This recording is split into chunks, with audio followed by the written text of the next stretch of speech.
Thank you for being with us. And we are in week 6 of the book of John. We're actually going through chapter 6 today, if you will. And what's going on in this current situation is there are thousands of people that show up for dinner and they decide to stay up late. And what's really interesting about this, though, is that there's definitely not enough food to feed these thousands of people.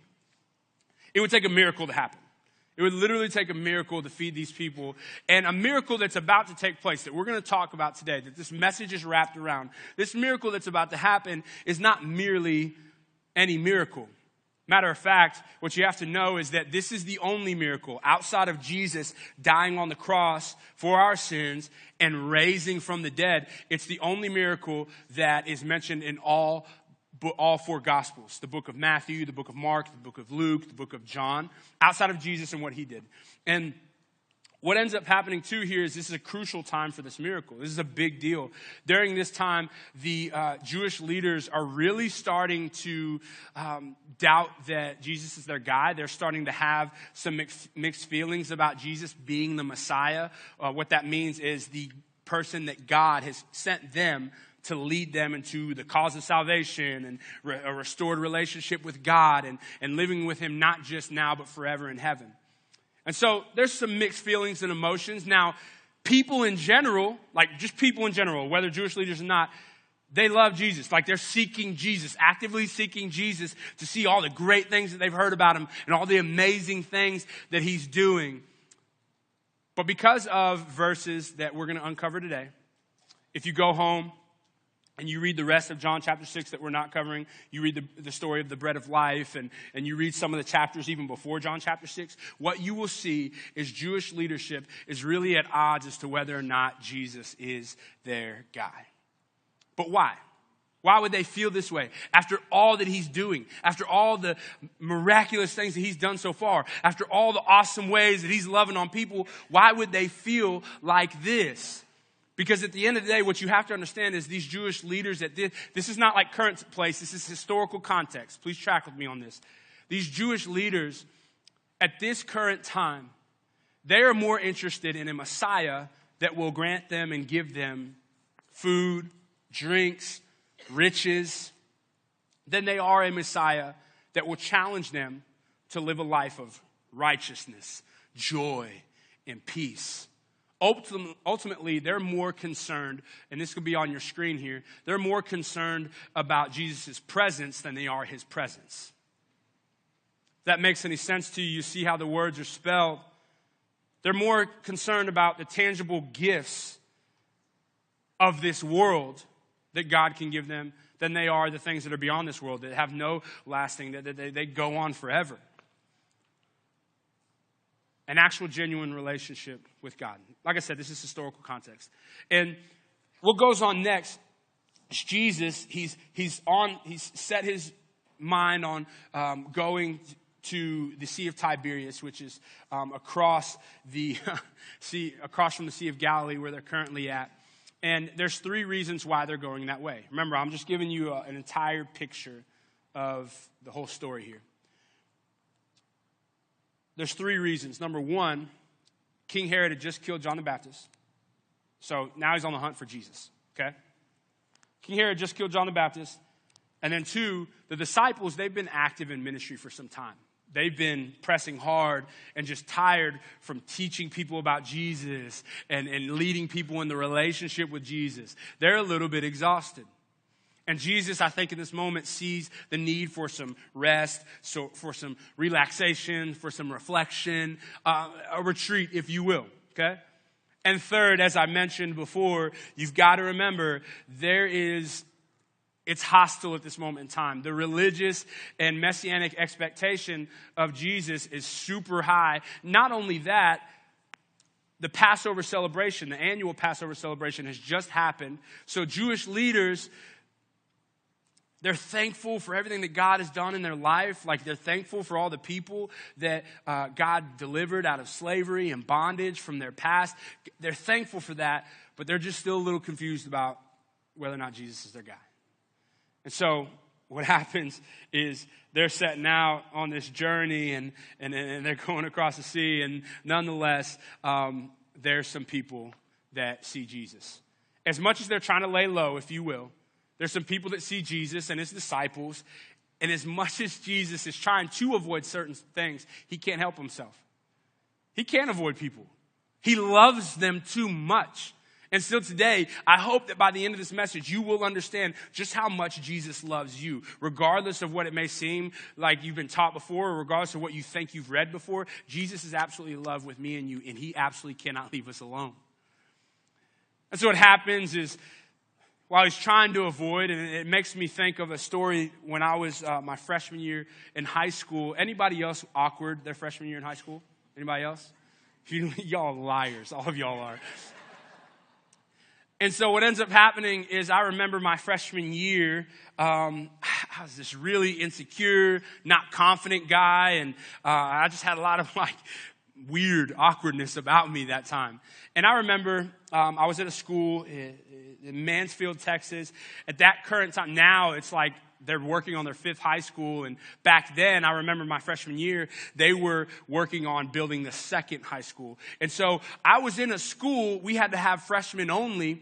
And it was a big school typically, but all I saw was freshmen. I never saw any of the upperclassmen or anything like that. And I remember being at the freshman center. If you had a reduced lunch, which I did, there's the big cafeteria for that. If you wanted to go buy a slice of pizza from the Pizza Hut, then that was down one hallway. If you wanted to go buy a Chick-fil-A sandwich from Chick-fil-A, that was down another hallway, and you had to have extra money to buy that. And I remember one day, I didn't have the money, but I just really wanted a Chick-fil-A sandwich, and so I'm walking down the hallway. Now, before I go any further, I need you to understand, there's no part of this story that is fabricated.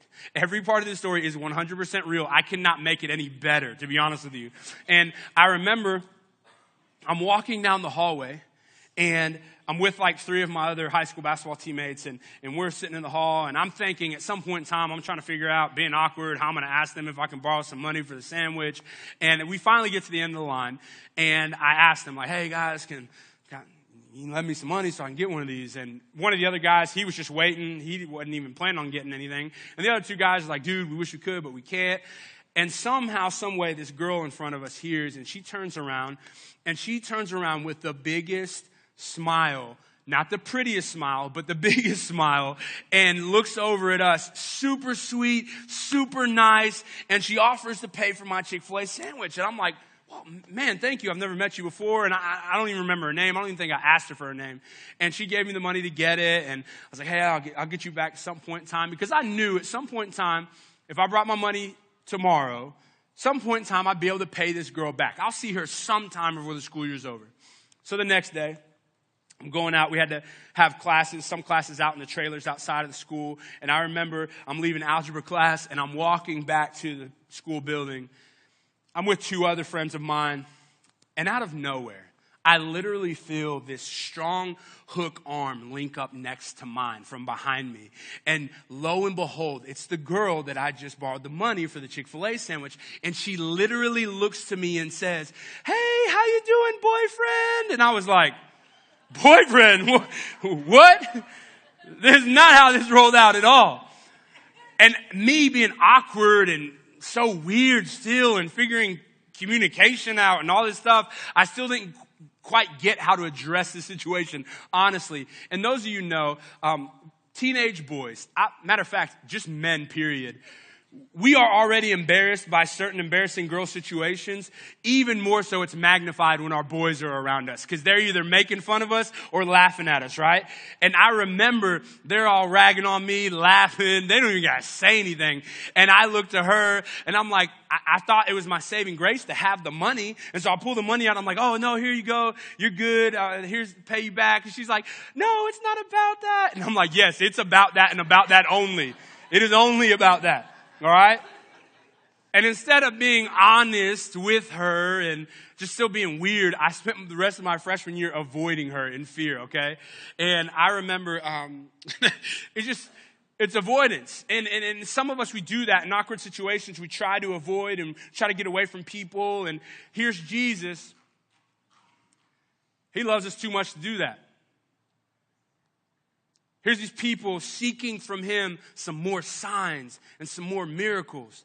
And he just can't help himself because he loves us too much. And what's amazing is we start to see this will be on your notes here, we start to see 3 levels of who Jesus is and how he operates. And the first level we see is his level of possibility. His level of possibility. He's talking to Philip here, and he looks at his boy Philip and he says, "Say, homie, where the bread at?" And here's the thing. There's the reason I say that. I know the verse doesn't actually say that. But the reason I say that way is because I couldn't help. I don't know how it happened. I don't know how this happened. I'm sitting here in my holy spiritual moment, studying and preparing for this message for y'all. And I can't help but think in his interaction right here of the, who remembers the Crichton Leprechauns in Mobile in 2007? Who remembers that, right? One of my favorite all-time stories. Like, my wife's not from here. I lived here before. I had to show her that before we came down here. And so I remember these people in Mobile, they thought that there was a leprechaun in the tree. And one of my favorite dudes, like, not making fun of, I thought he was a boss. One of my favorite dudes from that whole thing that the news covered was the dude who's like, "Where's the gold at? Give me the gold." You know what I'm saying? And I don't know how this happened, but in studying for this, I couldn't help but picture Jesus. Look at Philip thinking, "Where the bread at? Give me the bread." You know, I don't know how I got there. All right. So he asked Philip for the bread, and he's actually testing Philip because he's interested in seeing what Philip has to say. He's trying to see what Philip's level of possibility is at this moment. Because Jesus himself, he already knows what he is about to do. But he asked Philip, and this is his response. 200 denarii worth of bread would not be enough for each of them to get a little. It's too impossible. One of his other disciples, Andrew, Simon Peter's brother, said to him, "There's a boy here who has 5 barley and 2 fish. What are they for so many?" It's too impossible. This cannot happen. These barley loaves, they're more a resemblance of biscuits that have not risen properly. And the fish, they're more like the size of sardines, okay? They're not big at all.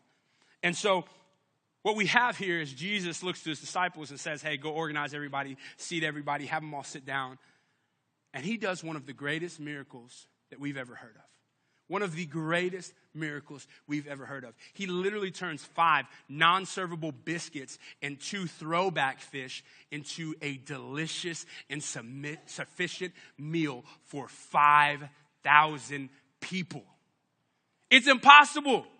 It can't happen. It's not supposed to happen. And some of you came in here today, you look at your bills and you think that they're too piled up. Some of you come in here today looking at your family and you think it's out of your control. Some of you look at your issues and you think that there's just too many. Some of you look at your mistakes and you think you're not good enough. Some of you look at your sin and think that you cannot get over it. But I'm here to tell you today, Coastal Church, that ain't no mountain high for Jesus. Ain't no valley low for Jesus.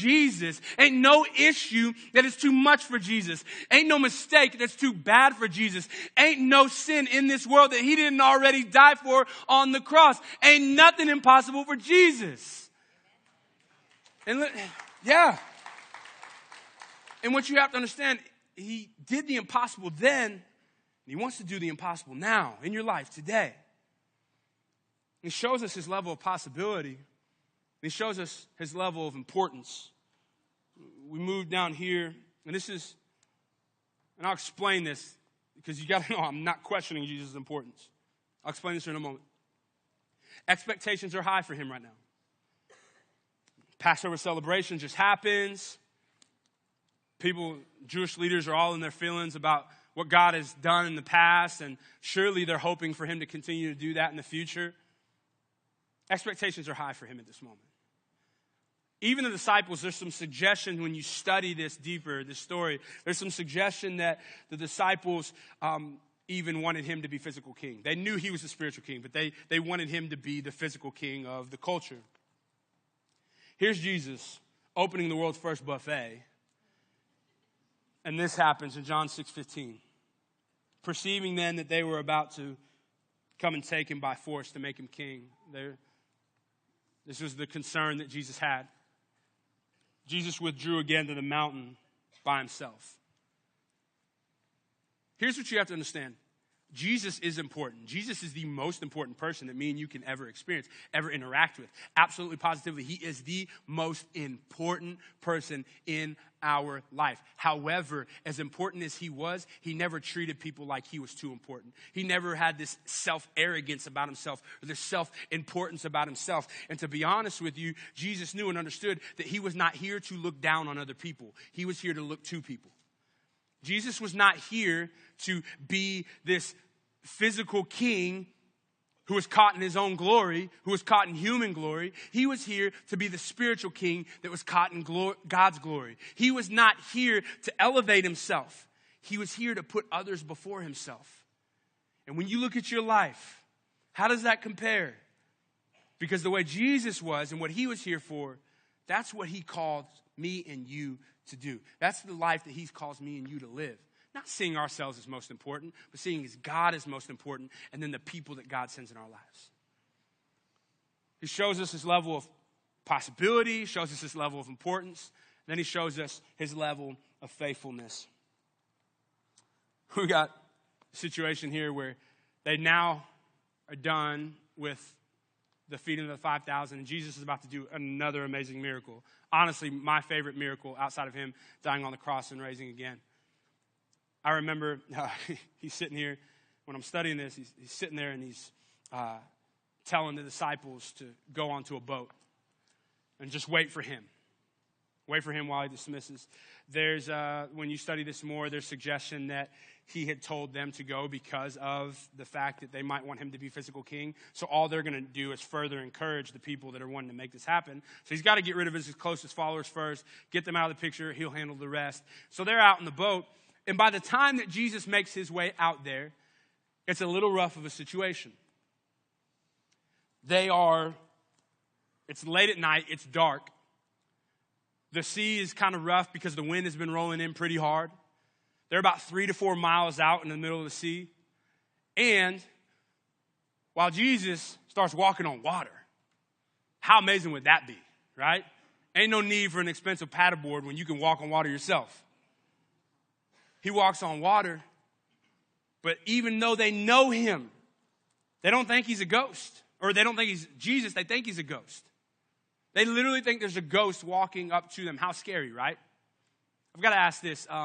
Who watches scary movies? Don't be shy. I'm not judging you. I'm just trying to see who's going to heaven and hell. No, I'm just kidding. I promise. Oh, man. I promise. And so, I haven't watched, I literally don't remember the last scary movie that I watched. But I remember when I was young, I watched scary movies all the time. Like I said, whatever you believe, don't judge me. It's a long time ago. And so I'm watching these scary movies, and I had a love-hate relationship with them. I absolutely loved, I know this sounds crazy. As I'm saying it, I realize how dumb it sounds. But I loved the scare. I loved the fear. Why else would you pay for it? It's not accomplishing his job, right? And so I loved that fear, that adrenaline that built up inside me, right? And I hated it at the same time because I hated going to bed at night thinking about all that stuff. And I remember there was this movie, my freshman year, the year of Crazy Chick-fil-A Girl. And I remember I'm sitting there in our trailer that we were living in. I actually lived on the other side of it while my mom and my sisters lived on one side. And I lived on the end where there was a long hallway. And I watched this movie one night called 13 Ghosts. And I don't know if any of you ever saw it, but like I said, I might be messing it up because it's been so long. But all I remember is these people go into this like mansion house type thing, and eventually they make their way down the basement, and like they go through all these locked doors and these doors that you have to like have, I don't know, you just got to get through, right? And it's like every door they walk through, every hallway they turn into, there's some big, ugly, freaky ghost there, right? And I'm getting scared the whole movie. I'm like loving it awkwardly during the movie. And then I get to the end and I'm so mad at myself. That night, I'm laying in bed. I'm so mad at myself. And I wake up in the middle of the night. I have to go to the restroom, probably because to calm the fear, I had like 3 bowls of cereal that night. And I'm sitting there getting ready to go open my door to go to the restroom. And deep within me, I just knew I knew that big, tall, ugly ghost was sitting on the other side. Like everything in me knew he was there, right? And so I opened the door. He's not there. I'm good. Everything's good. And just because of my fear, I know I just saw something run down the hallway, right? I think it was the Chick-fil-A girl. Like I really do. And she scared me, man. And so I remember I just was so scared that night and for the couple nights after and so fearful and everything. So you can imagine, I think we've all had those moments where we thought we saw one and it was scary and all that. And you can imagine you're out in this boat. You feel a little bit stranded maybe by Jesus. You're way out there, storm's rolling, and here's this ghost walking up. At least you think. And Jesus, he shouts out to them, "It is I, do not be afraid." And they were glad to take him into the boat. And immediately the boat was at the land to which they were going. See, what you have to understand in this situation, there's some hardness of heart. Up until this moment in time, there's some confusion on the disciples' part. Obviously, there may be a sense of, hey, we were supposed to be kind of on vacation here. We're supposed to be resting, retreating a little bit, and here you go doing these miracles. There may be that. I don't know. But at the end of the day, when you go to Mark's account of this story, the book of Mark, he writes and he tells us that amongst the disciples, there was a lot of confusion. Ultimately, they were not understanding the gravity of this situation. They did not fully get what was going on about feeding the 5,000. Yes, it was amazing. Yes, it was awesome, but they just were not registering it. It confused them. They didn't get it. But you know, what's crazy, and I kind of talked about this with the woman in the well last week, Jesus doesn't stop at like our issues.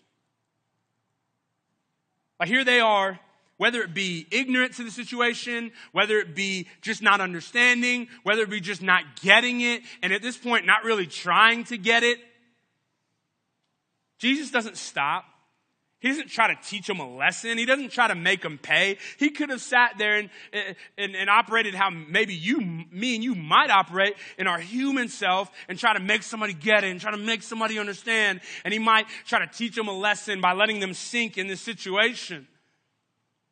But no, Jesus stays faithful. He doesn't, I'll say it like this, regardless of their plans, Jesus remains faithful with his plan. Regardless of their exhaustion, Jesus remains faithful with his energy. Regardless of their confusion, Jesus remains faithful with his clarity. Regardless of their faithlessness, Jesus remains in his faithfulness. He shows us his level of possibility. He shows us his level of importance. He shows us his level of faithfulness. So how do we experience that? How do we experience that for ourselves? Well, two quick ways. And the first way is to seek Jesus. We got to seek Jesus. There's this verse that I'm going to go back to when this all started, where people are seeking him for the feeding of the 5,000 and all that. It goes back to here where I know that people had their reasons. Jewish leaders had their struggles with Jesus and all that stuff at this moment in time. But people in general were seeking Jesus for all the great things that he had done. And this verse actually says in John 6, verse 2, a large crowd was following him because they saw the signs that he was doing on the sick. I didn't do enough research to see if there was a verse that actually said seek him. But that's what they're doing. The activity of seeking is what they're doing at this moment in time. And I came across this Greek word for seek that was called zeteo, right? Which means to seek, to search, to desire, to investigate. So when it comes to Jesus, we're not simply talking about seeking Jesus by attending Coastal on Sunday morning. That is what we want you to do. We are so glad that you're here. We are looking for more people to come in here on Sunday morning. But if you believe that this is where it stops with Jesus, you're missing a lot. We're not simply talking about seeking Jesus by attaching a Christian sticker to our car or wearing a Christian t-shirt or listening to the right music. We're not simply talking about seeking Jesus by posting scriptures on social media. We are talking about opening up the Bible and searching for answers. When it comes to seeking Jesus, we're talking about opening up the Bible with a passion and a desire to grow closer to Jesus than the day we were before.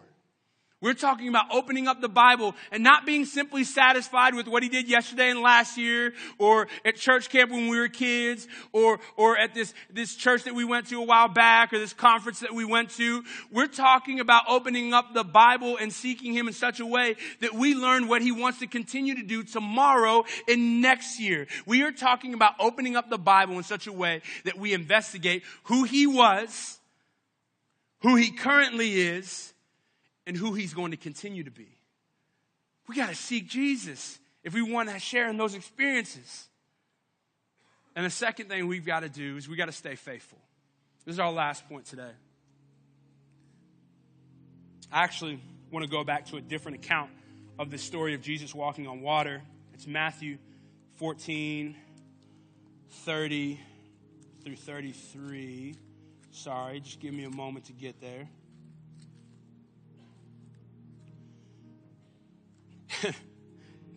This gives us a little bit more defined version of what's going on here, right? And Peter, he's sitting here, and he's sitting on the boat, and he looks to Jesus, thinks it's a ghost. He looks at Jesus and says, well, Jesus, if that's you, tell me to walk out on this water. I don't know that's how his attitude was. I just think it's a boss moment in front of you guys, you know. So tell me to walk on this water then. So Jesus looks to him and is like, well, come out and walk on this water then, big boy. He steps out.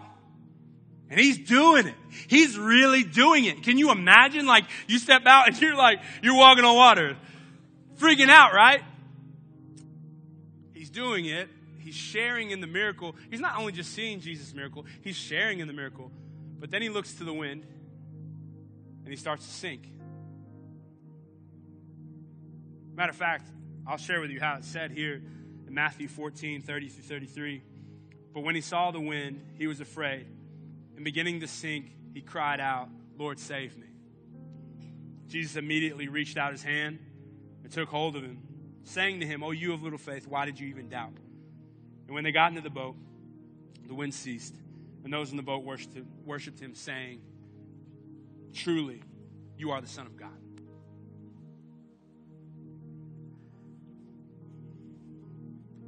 After all that Jesus has done in Peter's life, after all the miracles, and I challenge you right now in this moment as we close to really open up your heart, because I'm about to share some experiences that he had that are really going to resonate with you right now.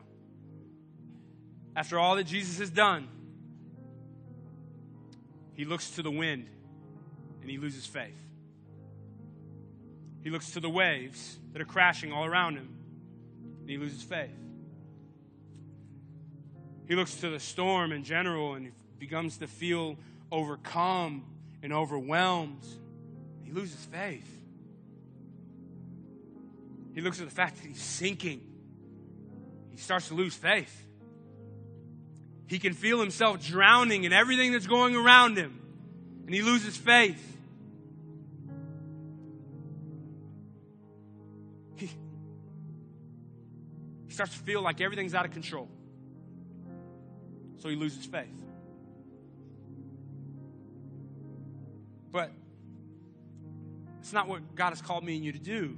This life is not going to be perfect. We're going to experience winds, waves, sinking, feelings of drowning, feeling of like everything's going out of control. We're going to feel that no matter how close you are to Jesus. Here's Peter walking on water towards Jesus, and he still feels this. We're going to experience that. But we have to stay faithful. You remember it said the part, he reaches out his hand, regardless of his faithlessness. We have to stay faithful because Jesus will never stop reaching out his hand to us.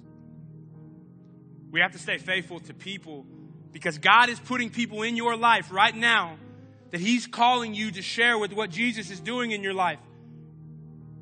I'll say it like this. Some of you feel like you have to be seasoned, forgetting what we just talked about last week with the Samaritan woman, where it's not even an hour after Jesus does something in her life for the first time. She's not been formally trained. She's not been taught on the Bible. All she knows is that Jesus has done something amazing, and she steps out and tells people that probably in her mind won't even listen to her, and she goes and shares what Jesus has done, and tons more people come to Jesus because of it. We've got to stay faithful to people because God wants us to experience moments like that. We've got to stay faithful even more so to making Jesus the most important person in our life, because I'll say it like this. Our most significant self cannot compare to what the most important Jesus can do, what the most effective Jesus can do in someone else's life. We have to stay faithful to reading and praying, because we and you will, no matter where we're at in life, I don't care who you are, before we die, we will fail again. But Jesus will never stop being faithful. Jesus will never fail us in being faithful. We'll have our issues, but he'll never stop being faithful to us. And when we seek Jesus, reading, praying every day, we stay faithful as we discover his plan for us, as we read. Stay faithful to that plan, not only for us, but his plan for our community. That's when the Gulf Coast will be saved. I want you to stand and pray today. And please, with nobody moving around, I'm going to let y'all go here pretty quickly. We just want to honor this moment that we have. Some of you today, you would say at this moment in time, you've never given your life to Jesus, because there's been a wall there. There's been a wall there. And you can bow your heads. There's been a wall there.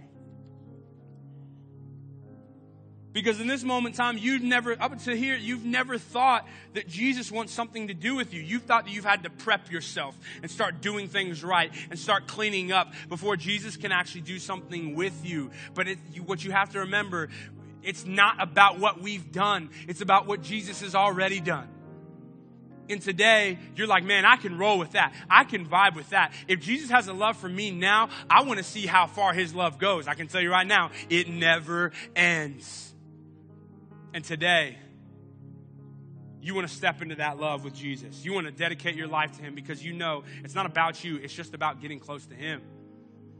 You want to make that decision for the first time. You've never made it before. Or you would say, you know what? At some point in time, I've made that decision. I've said like some type of prayer to dedicate my life to Jesus. But since then, I'm not saying you've made mistakes. I'm saying that you have not been faithful at all. Your reading hasn't changed. Your prayer hasn't changed. Nothing of that has changed. You've not actually backed that decision up. And you want to make sure that that relationship is right today. You want to make that decision for the first time today. Or you just want to get right with God because you know it hasn't been right. With nobody looking up here, with nobody looking around, we're not going to call you up to the front. We're just going to stand you right where you're at, and we're going to pray for you. If that's you today, you want to commit your life to Jesus, can you lift up your hand so I can pray for you? Absolutely. I see those hands. Absolutely. That's amazing. That's amazing. Absolutely. No shame in that at all. You have no reason to be shameful. That's amazing. Anybody else today? That's awesome. That's awesome. Even if you didn't lift up your hand, I want you to repeat this prayer after me, because we do this as a family here at Coastal. I want you to say, Jesus, I'm a sinner, but you already knew that. And today, I give my life to you. I ask you to come into my heart, to wash me clean, and to show me how to live for you. As I read the Bible, as I talk to you every day, I believe that you died on the cross for my sins and that you rose again. I love you, and I thank you. And everybody said, amen, amen. Can we give it up for everybody?